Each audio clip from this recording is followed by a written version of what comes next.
শিক্ষার্থীরা কেমন আছেন? আশা করি সকলে ভালো আছেন। আজকে আমি আপনাদের সাথে আলোচনা করব রসায়নের গুরুত্বপূর্ণ অংশ, না আসলে গুরুত্বপূর্ণ অংশ না, রসায়নের সম্পূর্ণ অংশ নিয়ে, অর্থাৎ পিরিয়ডিক টেবিল নিয়ে। বলেন তো আসলে রসায়নের গুরুত্বপূর্ণ অংশ কেন না বললাম? কারণ এই পর্যায় সারণী বা পর্যায় সারণীর মধ্যে আসলে আমাদের সম্পূর্ণ রসায়ন নিহিত, এরকমই তো। আমরা জানি periodic table is the mother of chemistry, অর্থাৎ পর্যায় সারণীটা হলো রসায়নের মা। এর মানে কি, আমরা পর্যায় সারণী সম্পর্কে যে যত ভালো ধারণা রাখবো সে তত ভালো কেমিস্ট্রি পারবো। তাহলে চলুন আমরা পর্যায় সারণী সম্পর্কে আলোচনা করি।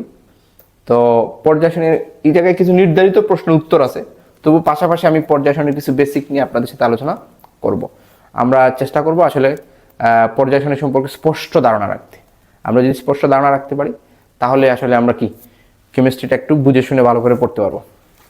আচ্ছা, আপনারা প্রথমেই আসলে দেখতে পাচ্ছেন যে পর্যায় সারণী কাকে বলে বা পিরিয়ডিক টেবিল কাকে বলে। তো পর্যায় সারণী কাকে বলে আমি যদি একটু বলতে চাই, সেই 1789 সালে বিজ্ঞানী লেবোইশিয়ে সর্বপ্রথম আসলে মৌলগুলার কিভাবে শ্রেণীবদ্ধ করা যায় তাই নিয়ে উনি গবেষণা শুরু করেন এবং উনি মৌলসমূহকে দুই ভাগে ভাগ করেন, ধাতু এবং অধাতু। ওনার সময় আবিষ্কৃত মৌল ছিল 33টি, কিন্তু বর্তমানে আবিষ্কৃত মৌল কত? 118টি। কিন্তু আমি যখন ক্লাস 9ম-10ম শ্রেণীতে ছিলাম তখন আমরা পড়ছিলাম 109টি।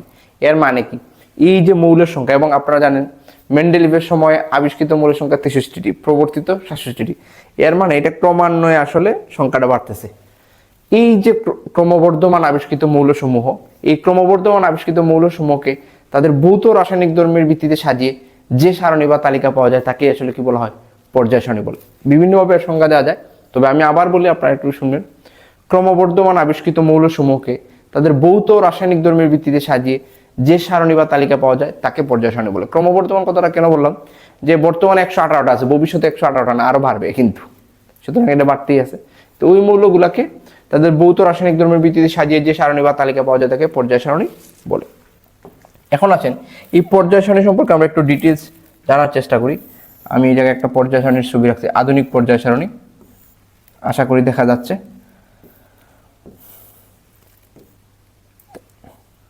আচ্ছা, তো এই পর্যায় সারণী জানার আগে আমি একটু তার পটভূমি সম্পর্কে একটু বলে নিই আপনাদের।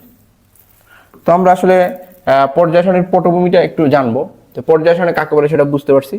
পর্যায় সারণীর পটভূমি, আমি যদি পটভূমি সম্পর্কে একটু আপনাদের অবগত করি, আরো ডিটেলস বলা যাবে, তো আমি সিলেবাসের আলোকে আসলে একটু ইয়ে করবো আর কি।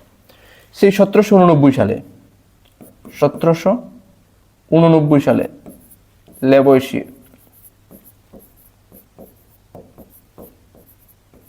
লেবোইশিয়ে মৌলগুলোকে দুই ভাগে ভাগ করেন, ধাতু এবং অধাতু। লেবোইশিয়ে মৌলগুলোকে কয় ভাগে ভাগ করেন? দুই ভাগে, ধাতু ও অধাতু। আমরা জেনে নেওয়ার জন্য মূলত। ওকে, উনার সময় আবিষ্কৃত মৌলের সংখ্যা ছিল 33টি। ওকে, তারপরে 1829 সালে জে.ডব্লিউ.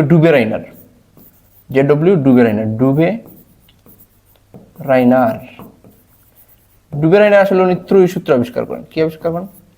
ত্রয়ী সূত্র। এখন ত্রয়ী সূত্র কি সেটা আমরা পড়ব। ডুবেরাইনার ত্রয়ী সূত্র আবিষ্কার করেন, ডুবেরাইনার। তারপরে 1864 সালে জন নিউল্যান্ড অষ্টক তত্ত্ব আবিষ্কার করেন। জন নিউল্যান্ড অষ্টক তত্ত্ব কি সেটাও আমরা আলাদাভাবে জানবো। জন নিউল্যান্ড অষ্টক তত্ত্ব আবিষ্কার করেন। আমি এটাকে একটু ছোট করে রাখি। উনি আবিষ্কার করেন অষ্টক তত্ত্ব। তারপরে চলে আসলো লুথার মেয়ার এবং মেন্ডেলিফের সময় আর কি।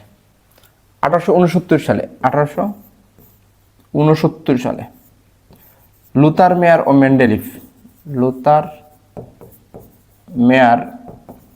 মেন্ডেলিফ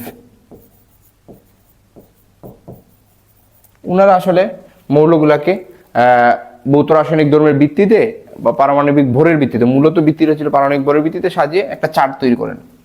তো এক্ষেত্রে মেন্ডেলিফের অবদান বেশি দেখায়, ওনাকে পর্যায় সারণীর জনক বলা হয়।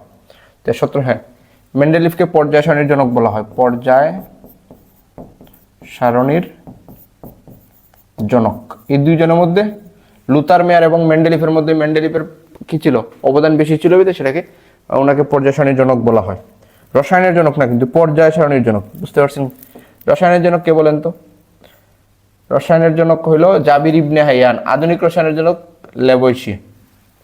ওকে, তো লুথার মেয়ার এবং মেন্ডেলিফকে পর্যায় সারণীর জনক বলা হয়। আচ্ছা, আমরা এই ডাটাটাও একটু জানি যে মেন্ডেলিফের সময় এই যে ওনার সময় প্রবর্তিত মৌল ছিল ৬৭টি এবং আবিষ্কৃত, এর মানে দুইটার মধ্যে পার্থক্য আছে, তখন আবিষ্কার হয় নাই, আবিষ্কৃত ছিল ৬৩, প্রবর্তিত ৬৭ এবং আবিষ্কৃত ৬৩। এই মোটামুটি আসলে কি আমাদের পটভূমিটা আসলে ছিল।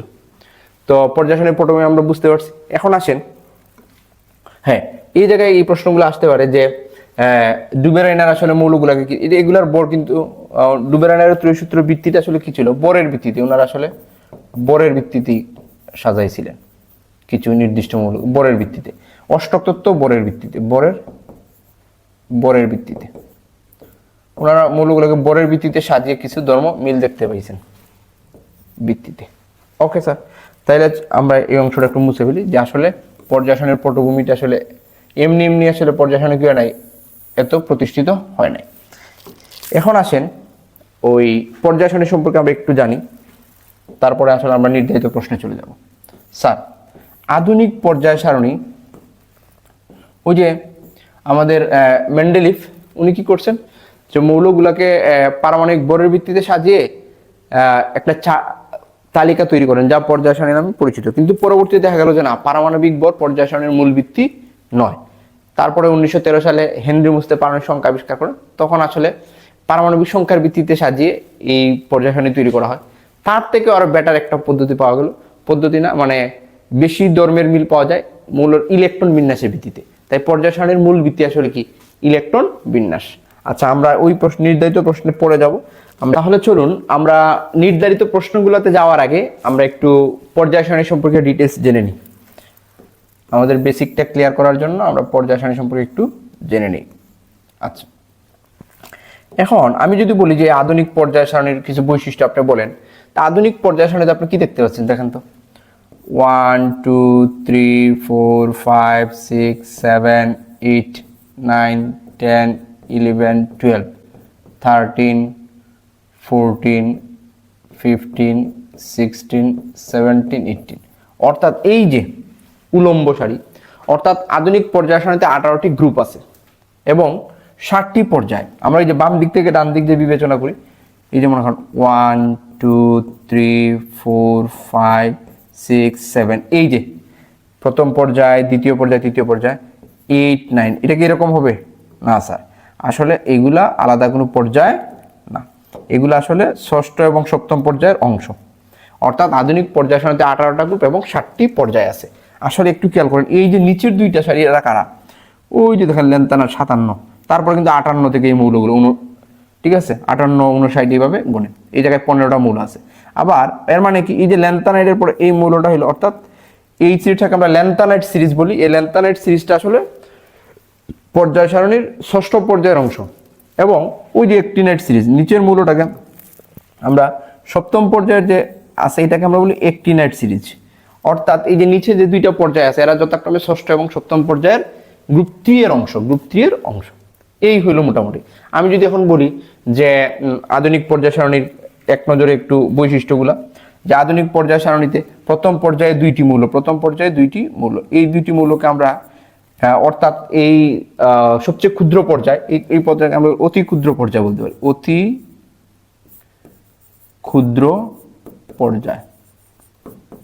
ক্ষুদ্র পর্যায়। এই পর্যায়ে মৌল কয়টা? দুইটা। আধুনিক এই পর্যায়ে মৌল কয়টা? দুইটা। আপনাকে যদি আমি বলি যে পর্যায় সারণী কোন পর্যায়ের মৌল সবগুলা গ্যাসীয়, আনসার হবে কি প্রথম পর্যায়ে, হাইড্রোজেন এবং হিলিয়াম উভয় গ্যাসীয়। এখন দেখেন দ্বিতীয় এবং তৃতীয় পর্যায়, এইগুলাকে আমরা আসলে বলবো কি, এই দ্বিতীয় এবং তৃতীয় পর্যায়ে 8টি করে মৌল আছে, তাই এদেরকে আমরা বলি ক্ষুদ্র পর্যায়। কি পর্যায়? এর মধ্যে গ্রুপ প্রতিটা পর্যায়ে কিন্তু গ্রুপ 1 থেকে 18 পর্যন্ত বিস্তৃত। এই জায়গায় মাঝে 10টা গোরকি আছে, খালি আছে, তা আমরা বলবো দ্বিতীয় এবং তৃতীয় পর্যায়, এই দুইটা পর্যায়কে আমরা একত্রে বলবো ক্ষুদ্র পর্যায়। কি বলছে? ক্ষুদ্র পর্যায় বলতে পারি। আচ্ছা, এই প্রতিটা দ্বিতীয় এবং তৃতীয় পর্যায়ে কয়টি করে মৌল আছে? 8টি করে, 8টি এই জায়গায় আছে 8টি, অর্থাৎ 8টি করে মৌল আছে। এখন আসেন চতুর্থ এবং পঞ্চম পর্যায়ে। চতুর্থ এবং পঞ্চম পর্যায়ে দেখেন 18টা গ্রুপে 18টি, এর মানে কি এটা আমাদের আদর্শ পর্যায়ে আমরা বলতে পারি। এটাকে আমরা বলি দীর্ঘ পর্যায়। কি পর্যায়? দীর্ঘ পর্যায়। এই পর্যায়টাকে আমরা বলি কি দীর্ঘ পর্যায়। এই জায়গায় কি আছে? প্রত্যেকটা ঘরে একটি একটি করে মৌল আছে, অর্থাৎ 18টি করে মৌল আছে, 18টি করে, অর্থাৎ আদর্শ পর্যায়ে বলা যায়। কিন্তু ষষ্ঠ এবং সপ্তম পর্যায়ে দেখেন 18টা গ্রুপে 32টা মৌল। এখন আপনি বলবেন স্যার এই হিসাব তো বুঝি নাই, এই জন্য এটাকে আমরা বলি অতি দীর্ঘ পর্যায়। অতি দীর্ঘ, অতি দীর্ঘ পর্যায়, অতি দীর্ঘ পর্যায়, অতি দীর্ঘ পর্যায়। এখন দেখেন ষষ্ঠ এবং সপ্তম পর্যায়ে 18টা গ্রুপে 32টা মৌল কেমনে? আমি যদি গ্রুপ 3 বিবেচনা বাদ দিই, গ্রুপ 3 ছাড়া, মনে করেন এই গ্রুপ 3 নাই, এই গ্রুপ 3 ছাড়া বাকি 17টা গ্রুপে 17টা মৌল আছে, এবং গ্রুপ 3 তে ষষ্ঠ নম্বর পর্যায়ে দেখেন 15টা, 17 আর 15 32, সেম। সপ্তম পর্যায়ে গ্রুপ 3 তে আছে 15টা, আর বাকি 17টা করে 17টা, অর্থাৎ 32টা, 17 আর 15 কি 32। এই হইলো আসলে আমাদের এই প্রতিটা গ্রুপে কতটা করে মৌল আছে? 32টি করে। এই জায়গায় 32টি, এই জায়গায় 32টি। এই হইল মনে হয় আমাদের 118টি, 118টি, ইয়েস। আপনি যখন একটু হিসাব করেন তাহলে পেয়ে যাবেন আমাদের 118টি মৌল। এই হইল মূলত মোটামুটি। এখন এই জায়গায় কিন্তু এই মৌলগুলাকে আবার দুইটা উপস্তরে ভাগ করা যায়, এ উপস্তর আবার কি বি উপস্তর। বি হইল গিয়া অবস্থান্তর মৌলগুলা সাধারণত, আর এ হইল গিয়া বি হইল অবস্থান্তর মৌলগুলা। এই অবস্থান্তর মৌলগুলা কারা? এই যে হলুদ রং মোটামুটি দেখতে পাচ্ছেন, সবগুলো না, ডি ব্লক মৌলগুলো সাধারণত। আবার হ্যাঁ, ব্লক অনুযায়ী এই মৌলগুলো আবার 4 ভাগে, S block, P block, D block, F block. এখন আপনি বলবেন এগুলো আবার কি? ইলেকট্রন বিন্যাস করলে শেষ ইলেকট্রন যদি এস অরবিটালে যায় সেটা এস ব্লক, ইলেকট্রন বিন্যাস করলে যদি শেষ অরবিটাল পি অরবিটালে যায় তখন পি ব্লক, ইলেকট্রন বিন্যাস করলে যদি শেষ ইলেকট্রন ডি অরবিটালে যায় যে ডি ব্লক, এফ ব্লক। এগুলো আমরা অন্যান্য ক্লাসে খুব গুরুত্বপূর্ণভাবে আলোচনা করব। এখন মোটামুটি আসলে আমরা কি করতেছি, পর্যায় সারণী সম্পর্কে একটা ধারণা নিতে পারছি। এই জায়গায় ধাতু আছে এবং অধাতু আছে, অপধাতু আছে, এগুলো আমরা বিস্তারিত অন্য ক্লাসে আলোচনা করব। তো আমরা মোটামুটি পর্যায় সারণী সম্পর্কে একটা আইডিয়া পাইছি। এখন চলেন আমরা ওই নির্ধারিত প্রশ্নগুলোতে যাই। তাইলে আমরা কি বলছিলাম? পর্যায় সারণী কাকে বলে? ক্রমবর্ধমান, আমি আর সংখ্যাটা লিখছি না, আমি ক্রমবর্ধমান আবিষ্কৃত মৌলসমূহকে তাদের ভৌত রাসায়নিক ধর্মের ভিত্তিতে সাজিয়ে যে সারণী বা তালিকা পাওয়া যায় তাকে পর্যায় সারণী বলে। এখন আসেন পরের প্রশ্ন, ত্রয়ী সূত্র। কি ত্রয়ী সূত্র? এখন ত্রয়ী সূত্র কি? এটা মূলত 1829 সালে জে.ডব্লিউ. ডুবেরাইনার কিছু কিছু মৌলের ক্ষেত্রে দেখছেন যে বর অনুযায়ী সাজিয়ে 3টি মৌলের ক্ষেত্রে প্রথম এবং তৃতীয় মৌলের পারমাণবিক বরের গড় দ্বিতীয় মৌলের পারমাণবিক বরের প্রায় সমান, এবং মৌল 3টির ধর্ম একই রূপ। ফর এক্সাম্পল, আপনাকে যদি আমি বলি যে যেমন লিথিয়ামের ভর 7, পটাশিয়ামের ভর 39। এখন খেয়াল করেন এই দুইটা বর যোগ করেন তো, 7 + 39 = 46 ডিভাইডেড বাই 2 দেন কত হয়? 23। এটা হলো সোডিয়ামের ভর। এই যে উনি বলছেন যে লিথিয়াম, সোডিয়াম এবং পটাশিয়াম, যে 3টি মৌলের ক্ষেত্রে দেখা যায় প্রথম এবং তৃতীয় মৌলের পারমাণবিক বরের গড় দ্বিতীয় মৌলের পারমাণবিক বরের প্রায় কি সমান বা কাছাকাছি, এবং এই মৌল 3টার ধর্ম একই রূপ। ঠিকই তো আছে, এরা পর্যায় সারণী 1 নম্বর গ্রুপে। সুতরাং এই মৌলগুলো কিন্তু এইটাই আসলে ত্রয়ী সূত্র। আবার প্রথম ত্রয়ী মৌল আসলে পর্যায় সারণী কারা জানেনি? ক্লোরিন। ছোট প্রশ্ন আসতে পারে, প্রথম ত্রয়ী মৌল কারা? ক্লোরিন, ব্রোমিন এবং আয়োডিন। এই মৌলগুলো হলো প্রথম ত্রয়ী মৌল হ্যালোজেন গ্রুপের। আপনাকে যদি বলে ত্রয়ী সূত্র কি, যে ডুবেরাইনে 1829 সালে ডুবেরাইনের মৌলগুলোকে পারমাণবিক বরের ভিত্তিতে সাজিয়ে কিছু কিছু মৌলের ক্ষেত্রে দেখতে পান 3টি মৌলের ক্ষেত্রে প্রথম এবং তৃতীয় মৌলের পারমাণবিক বরের গড় তাদের দ্বিতীয় মৌলের পারমাণবিক বরের সমান বা কাছাকাছি, এবং মৌল 3টির ধর্ম একই রূপ হয়। এটাই আসলে ত্রয়ী সূত্র। যেমন একটা এক্সাম্পল দিলে, যে যেমন লিথিয়ামের ভর 7, পটাশিয়ামের ভর 39, এদের বরের গড় 23, যা সোডিয়ামের ভর নির্দেশ করে, সুতরাং তাদের ধর্ম কি একই রূপ। এই হইল আমাদের ত্রয়ী সূত্র। এবং প্রথম ত্রয়ী মৌলগুলো আসলে কি? Chlorine, bromine, iodine. আশা করি আমরা বুঝতে পারছি। এখন আসেন অষ্টক তত্ত্ব। কি সত্য? অষ্টক তত্ত্ব। এই জায়গায় কিন্তু মৌলগুলোকে পারমাণবিক বরের ভিত্তিতে সাজাইছিলেন, বরের ভিত্তিতে।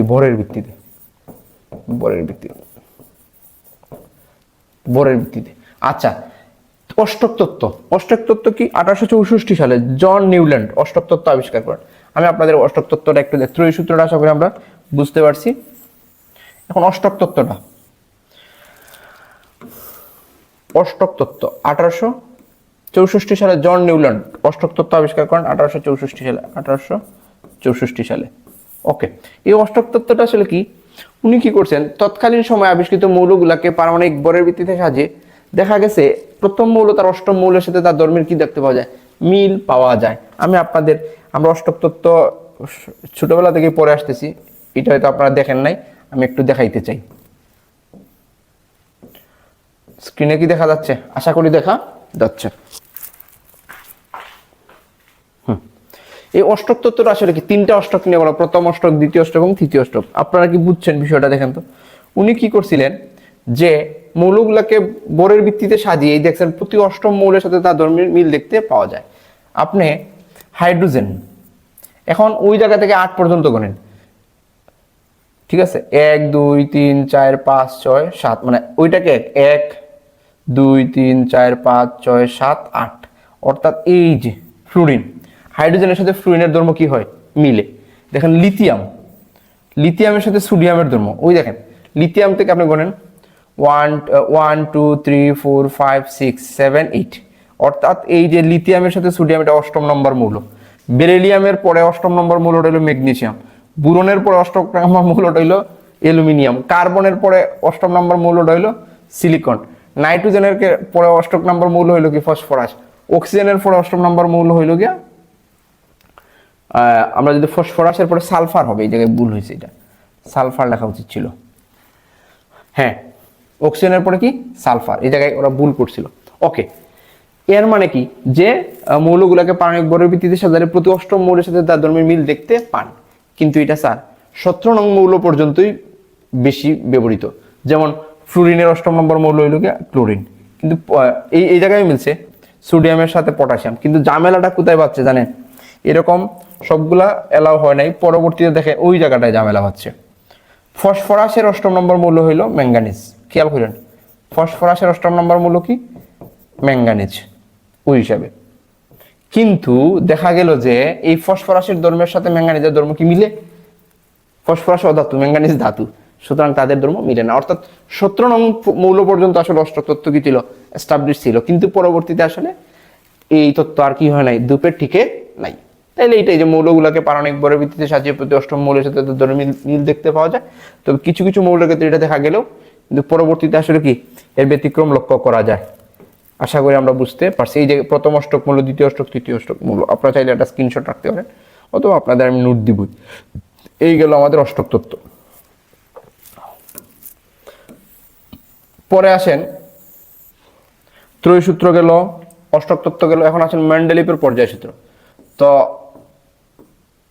1869 সালে মেন্ডেলিভ কি করলেন, মৌলগুলাকে পারমাণবিক ভরের ভিত্তিতে সাজিয়ে দেখেন যে তাদের ভৌত রাসায়নিক ধর্মাবলী পর্যায়ক্রমে আবর্তিত হয়। তাহলে মেন্ডেলিভের সূত্রটা কি ছিল, আমি যদি বলি মৌলসমূহের ভৌত রাসায়নিক ধর্ম, একটু লিখে ফেলি, মৌলসমূহের ভৌত রাসায়নিক ধর্মাবলী, ভৌত ও রাসায়নিক ধর্মাবলী, মৌলসমূহের ভৌত রাসায়নিক ধর্মাবলী তাদের পারমাণবিক ভর বৃদ্ধি অনুযায়ী, পারমাণবিক ভর বৃদ্ধি অনুযায়ী পর্যায়ক্রমে আবর্তিত হয়, ভর বৃদ্ধি অনুযায়ী পর্যায়ক্রমে আবর্তিত হয়, পর্যায়ক্রমে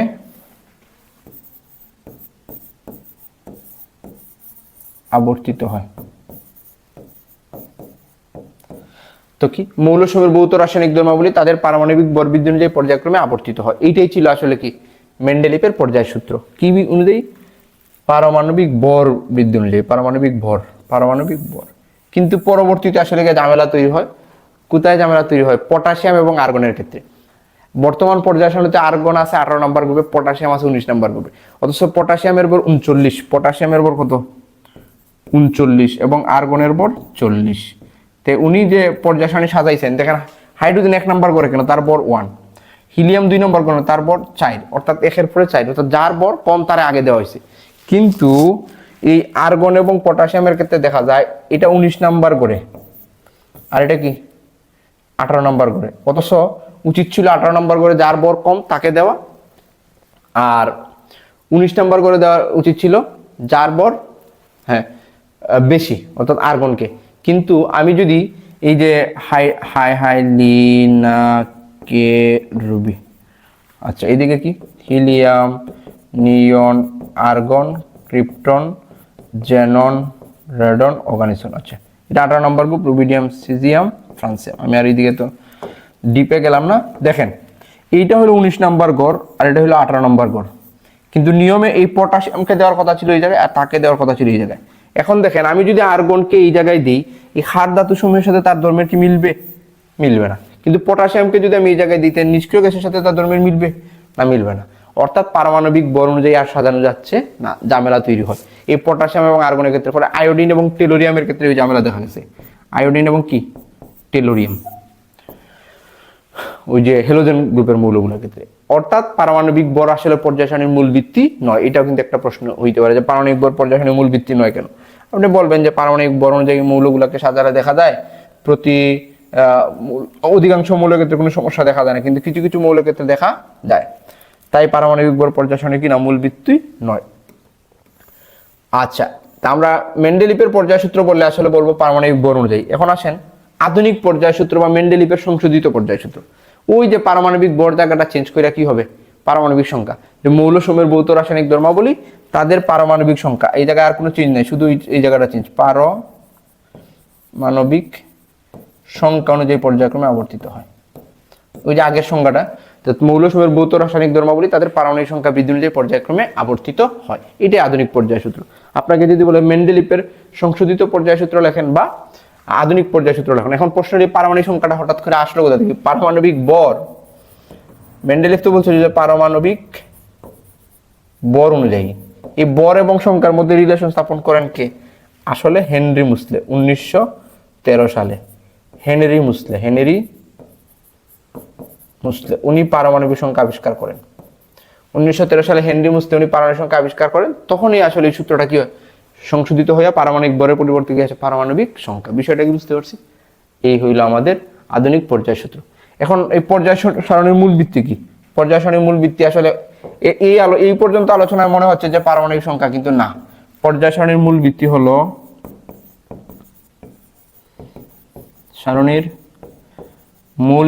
হলো মৌলসমূহের ইলেকট্রন বিন্যাস।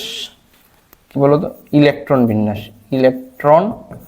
বিন্যাস। আসলে এই ইলেকট্রন বিন্যাসটাই নির্দেশ করে একটা মৌল ধাতু হবে না অধাতু হবে, সে কোন ধরনের বিক্রিয়া দিবে অথবা কোন ধরনের বিক্রিয়া দিবে না। আধুনিক পর্যায় সারণীর মূল ভিত্তি হলো মৌলসমূহের ইলেকট্রন বিন্যাস। আশা করি আমরা এই ছোট ছোট প্রশ্ন উত্তরগুলো আমরা পারবো। এখন আসেন আমরা বড় করে একটা টপিক লিখে রাখছি, পরমাণুর আকার। আমরা আসলে মৌলের পর্যায়, তাহলে আমরা এখন দেখি যে পর্যায় সারণীতে পরমাণুর আকার কিভাবে পরিবর্তিত হয়। আমরা যদি এই পরমাণুর আকার কিভাবে পরিবর্তিত হয় বিষয়টা জানতে পারি, তাহলে কিন্তু দেখবো যে পর্যায় সারণীতে আয়নীকরণ শক্তি, ইলেকট্রন আসক্তি, তড়িৎ ঋণাত্মকতা, সক্রিয়তা, দাতব ধর্ম কিভাবে পরিবর্তিত হয় বিষয়গুলো ব্যাখ্যা করতে পারবো।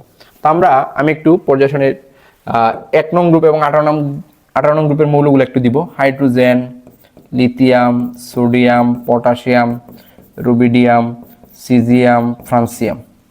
এই জায়গায় দিতে পারি হিলিয়াম, নিয়ন, আর্গন, ক্রিপ্টন, জেনন, রেডন, অর্গানিসন। ওকে, আমি আসলে 1 নং গ্রুপ এবং 18 নম্বর গ্রুপের কিছু মৌল দিলাম।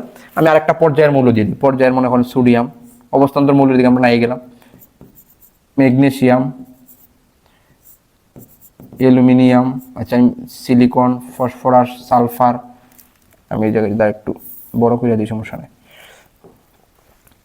Sodium, magnesium, aluminium, silicon, phosphorus, sulphur, chlorine, argon. আচ্ছা, এই জায়গায় magnesium, aluminium, silicon, phosphorus, sulphur, chlorine. এই যে স্যার আমি অন্য মৌলগুলার দিলাম না।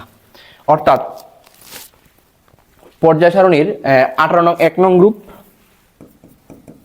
1 নং আর 18 নং গ্রুপ এবং তৃতীয় পর্যায়ের মৌলগুলো আমি দিলাম। এটা তৃতীয় পর্যায়। এই জায়গা থেকে আমরা আসলে পরমাণুর আকারের কনসেপ্টটা নিয়ে নিব, সমস্যা নেই। আচ্ছা, একই গ্রুপের উপর থেকে নিচ দিকে গেলে পরমাণুর আকার কি হয় দেখেন তো, একই গ্রুপের উপর থেকে নিচ দিয়ে গেলে পরমাণুর আকার বাড়ে, আকার বাড়ে। প্রশ্ন হলো কেন? যে আমি যদি হিলিয়ামের পারমাণবিক সংখ্যা 2, তার ইলেকট্রন বিন্যাস কি 1s2 হিলিয়াম। আমি যদি এখন বলি যে নিয়নের পারমাণবিক সংখ্যা কত 10, তো কি হবে 1s2 2s2 2p6 2 আর 8। এই যে আমি যতই নিচের দিকে যাচ্ছি পরমাণুর আকারে পারমাণবিক সংখ্যা বৃদ্ধির সাথে সাথে তাদের স্তর সংখ্যা বেড়ে যায়। এই যে দেখেন 2 10 18 36 54 86 118। এই যে একই গ্রুপের উপর থেকে নিচ দিয়ে গেলে পারমাণবিক সংখ্যা বৃদ্ধির সাথে স্তর সংখ্যা বেড়ে যায়। অর্থাৎ আমরা যদি চিত্র আঁকি তাহলে হিলিয়ামের স্তর সংখ্যা হবে প্রথম স্তরে 2টা, আমি যদি পরে নিয়নে রাখি তাহলে কি 2টা স্তর, প্রথম স্তর দ্বিতীয় স্তর। এইভাবে যতই আমি নিচের দিকে যাব স্তর সংখ্যা বেড়ে যাবে, মানে পরমাণুর আকার বাড়বে। এটাই তো কথা, একই জিনিস তো, উপরের থেকে নিচ দিয়ে গেলে পরমাণুর আকার কি হবে বাড়বে। এর মানে আমরা কি বুঝলাম, একই গ্রুপের উপর থেকে নিচ দিয়ে গেলে পারমাণবিক সংখ্যা বৃদ্ধির সাথে সাথে স্তর সংখ্যা বৃদ্ধি পায়, ফলে পরমাণুর আকার কি হবে বৃদ্ধি পাবে। কিন্তু আমরা যদি পর্যায়ের কথা একটু বিবেচনা করি, খেয়াল করেন স্যার, আমরা যদি একই পর্যায়ের বাম দিক থেকে ডান দিকে যাই, এই যে দেখেন মনে করেন এদিকে গেলাম, তখন কিন্তু আকার হ্রাস পায়, আকার হ্রাস পায়। প্রশ্ন হলো কেন? উপর থেকে নিচ দিয়ে গেলে বৃদ্ধি পায় আর বাম দিক থেকে ডান দিয়ে গেলে কি হয় হ্রাস পায়। প্রশ্ন হলো কেন? স্বাভাবিকভাবে মনে হইতে পারে যে যার পারমাণবিক সংখ্যা বেশি তার আকার তো বড় হওয়ার কথা। আমি যদি আপনাকে এমনি বলতাম যে ম্যাগনেসিয়াম 12 এবং ক্লোরিন 17 কোনটার আকার বড়, আপনার মনেই হইতে পারে যার আসলে কি বলে পারমাণবিক সংখ্যা বেশি তার আকার কি বড় হওয়ার কথা, কিন্তু না, এই জায়গায় এই ঘটনাটা ঘটবে না। আচ্ছা, আমি এই অংশটা তো বুঝছি যে একই পর্যায়ের উপর থেকে নিচ দিয়ে গেলে যে স্তর সংখ্যা বাড়ে, একই গ্রুপের উপর থেকে নিচ দিয়ে গেলে স্তর সংখ্যা বাড়ে, ফলে পরমাণুর আকার কি পায় বৃদ্ধি পায়। কিন্তু আমি যদি ম্যাগনেসিয়াম এবং ক্লোরিনের কথা একটু বলি, আমি শর্টকাট ইলেকট্রন বিন্যাসটা করি। Magnesium 12 282, chlorine 17 287। এখন একটু খেয়াল করেন এই জায়গায় উভয়েরই স্তর সংখ্যা আসলে 3, অর্থাৎ 3টা স্তর। এর আসলে কি 3টা স্তর। আমি যদি একটু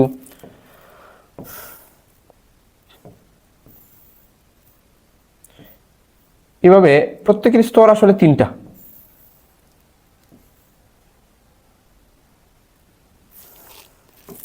আমি যদি এইভাবে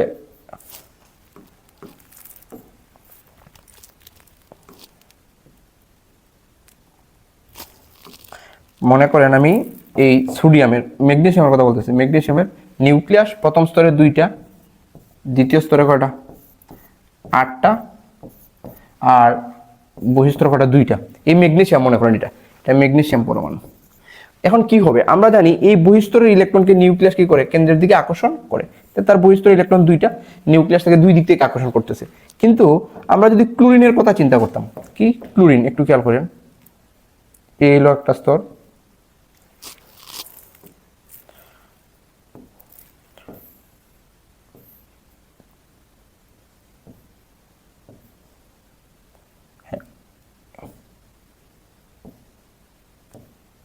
দুইটা স্তর।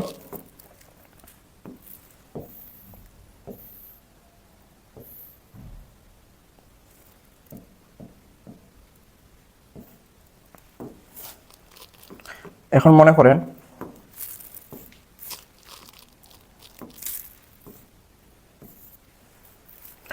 এই জায়গায় আমরা যদি ক্লোরিনের কথা চিন্তা করতাম, ক্লোরিনের কথা যদি একটু চিন্তা করি,